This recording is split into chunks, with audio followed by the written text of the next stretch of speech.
Nikala, përshëndetje doktor. Një pyetje me interes publik. A ka Partia Demokratike në plan një grevurie nga deputetët për një qasje më agresive, meqense mazhoranca nuk po diktohet nga protestat, edhe pse kanë qenë mbi pritshmëritë pjesëmarrja?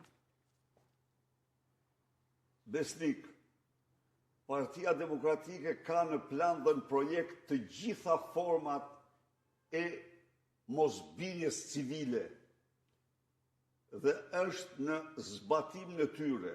Natyrisht Partia Demokratike kërkon nga qytetarët, fton qytetarët të bëjmë gjithçka për fitoren e kësaj betejë. Por kjo kërkon, Besnik, para zgjithash qartësi. Kërkon që çdo qytetar të realizojë se kemi të bëjmë me një diktaturë autokratike,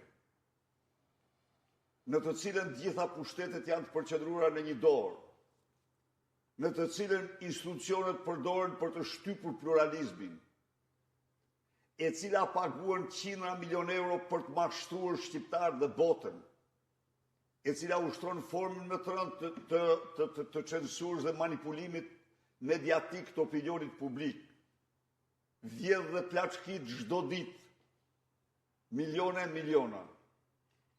Kërkon që çdo qytetar shqiptar ta di se me Edi Ramën nuk ka zgjedhje. Dhe të gjithë ata që besojnë se mund të ketë zgjedhje me Edi Ramën vetë mashtrojnë, ose pastaj bëjnë sharlatanin për të bërë tushin e figurës së Edi Ramës, për ta paraqitur atë si njëri që bën zgjedhje, në një kohë ku ai nuk bën zgjedhje. Zërat po ushuhen gjithnjë më shumë, megjithatë ka altoparlant, ka papagaj, përsëri në media që guxojnë dhe flasin për zgjedhje, në një kohë ku tu kemi të bëjmë vetëm për farsë. Kur ne, si demokrat dhe si qytetar, si opozitar, ti kemi të qarta këto, atër ne kemi qartë se nuk kemi vetëm një rrugë dhe kjo rrugë është protesta gjerën për dysin e tyre. është qendresa, është rezistenca në format e mosbindjes civile. Faqja studentët denoncojnë, shtrong këtë pyetje. Doktor, a nuk mendoni që duhet i largoni fytyrat që kanë vite deputet, që do të jenë në listër të hapur, nuk e nxjerrin veten deputet, mbase dhe 1.000 vota nuk marrin? Doktor, nëse nuk futen në parlament njerëz të rinj që kanë vite të angazhuar në kauza madhore, sociale, Partia Demokratike vështirë se vjen në pushtet, dhe protesta për të bërë xhiro në bulevard nuk ja vlen, doktor. Keni bërë kaq shumë herë protesta dhe asgjë deri më tani, Edi Rama me votë nuk largohet. Tani, i dashur student, së pari një herë kërkoj nga ju një analizë më realiste. Pse e them këte? Këta opozitarë që shefti, mos harro, se këta shkatruan projektin Shqipëria pa opozit. Dhe ti e dishmitar të përpjekjeve më të paimagjinueshme që u bën që opozitën ta kontrollonte Edi Rama, që u bën që Shqipëria të mos kishte një opozit të vërtet. Ti e dishmitar i kalvarit që kaloi Partia Demokratike vetëm e vetëm për të qenë opozitë e vërtetë e shqiptarëve. Dhe ata e realizuan këtë. Së dyti, ju mund të thoni se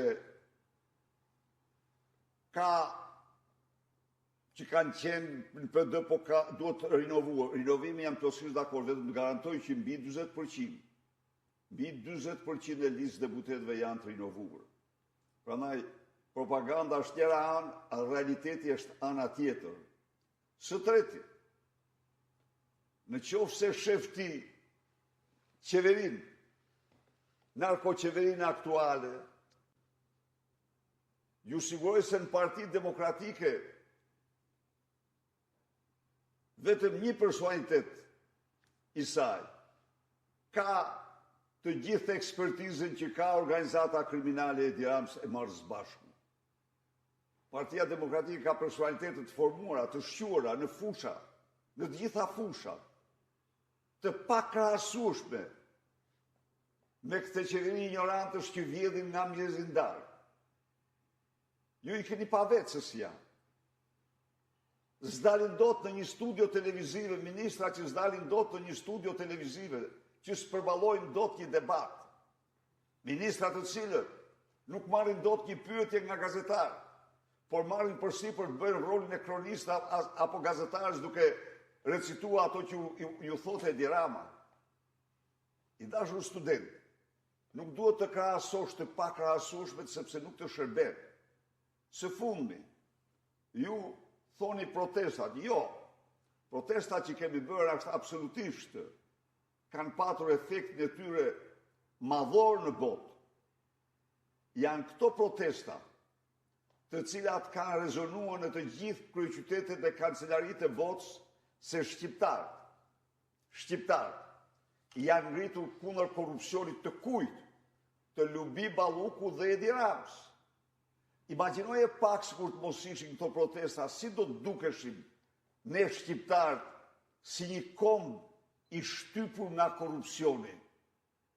A nuk do ishte kjo një turp për çdo shqiptar?